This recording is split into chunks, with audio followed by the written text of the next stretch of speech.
Carbon di oxide 1 litre தான் எடுத்திருக்கோம். அது ரெட் ஹாட் கோக் வழியா பாஸ் பண்ற போது அது 1.4 லிட்டரா இன்க்ரீஸ் ஆகுதுன்னு சொல்றாங்க.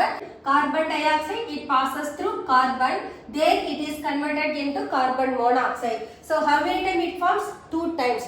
இப்போ நம்ம என்ன பண்றோம்? We have taken only 1 liter of carbon dioxide. Before the commencement of reaction, there will be 0 moles of carbon monoxide. So after some time, let us consider x liters of carbon dioxide reacts to form carbon monoxide. அப்போ 1 லிட்டர்ல இருந்து நாம x லிட்டரை less பண்ணுவோம். So we can write 1 minus x liter of carbon dioxide is available. At that time 2x liter of carbon monoxide is formed.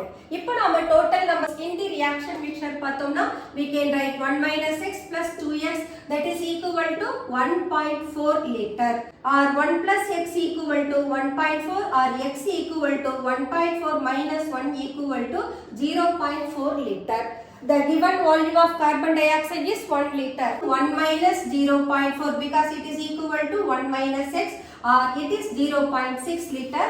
Let us find now volume of carbon monoxide. So volume of carbon monoxide is 2x times. So 2 into 0.4 equal to 0.8 liter. So the composition of the product is 0.6 liter of carbon dioxide and 0.8 liter of carbon monoxide. இந்த video உங்களுக்கு பிடிச்சிருந்ததுனா like பண்ணுங்க, share பண்ணுங்க, comment பண்ணுங்க, subscribe பண்ணுங்க. Thank you.